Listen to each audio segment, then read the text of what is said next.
Have you ever believed your life was complete? Wealth, family, love. Only to watch it crumble in a single night? That's where the story begins.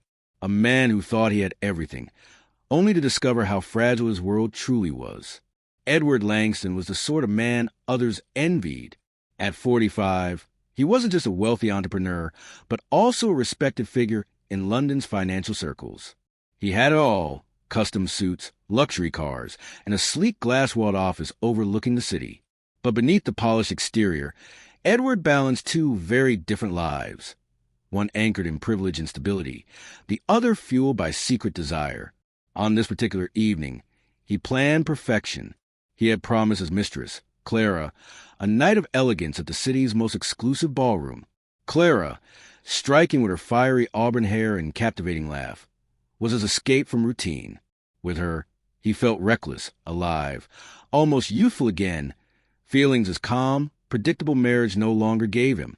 At home, Isabella, his wife, embodied refinement, graceful, dignified, and a flawless hostess. Together, they had built an enviable life with their teenage daughter. Yet Edward convinced himself that her love had cooled, that her eyes no longer lingered on him the way they once had. Clara, in contrast, made him feel adored, or so he thought.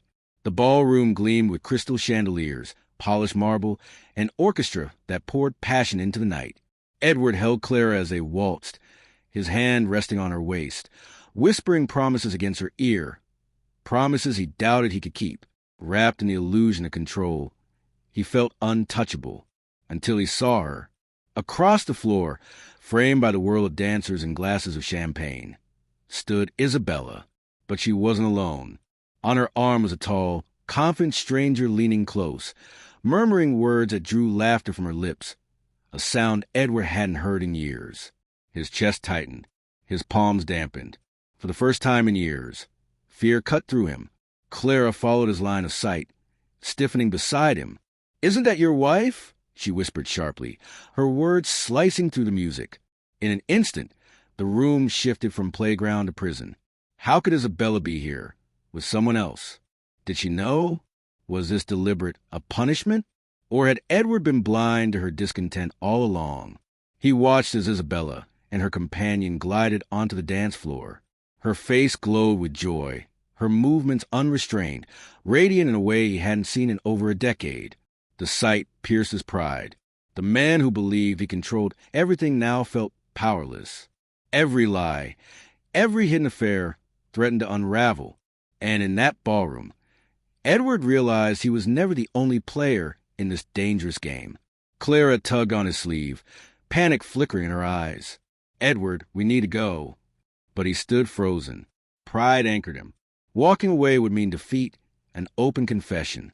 Not here, not in the world he considered his domain. The orchestra swelled, dancers spun. Yet for Edward, time slowed when Isabella's eyes finally met his. For a heartbeat, neither of them looked away. It wasn't the stare of a wife shocked by betrayal. It was something sharper. She knew. She had always known. A sting burned his throat as her lips curved into a devastating smile. She turned to her companion, Adrian, an art dealer known for his charm, and together they moved with a chemistry Edward couldn't dismiss. The weight of it hit Edward like a blow. Isabella had already discovered in another man the very things he went searching for in Clara: affection, recognition, the warmth of being truly seen.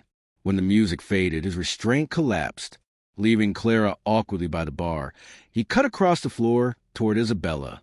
Their eyes caught once more, and the tension between them grew thick enough for the crowd to notice. "Isabella," he muttered, his voice low but unsteady. "Why are you here?" She tilted her head, calm in her poise but burning with years of resentment. "The same as you, Edward.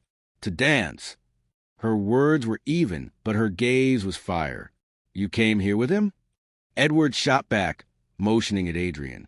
"And you came with her," Isabella replied, glancing at Clara.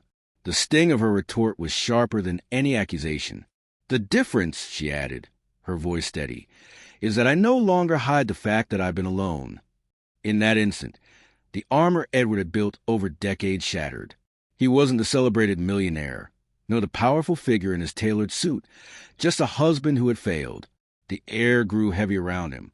Clara shifted nervously, while Adrian, dignified, stepped aside. Isabella remained firm, her voice carrying across the hushed ballroom. "For years I begged you to notice me, Edward," she said, her tone trembling but resolute, "to see that I was slipping away. But you chose late dinners, endless deals, and eventually, Clara, anything but me.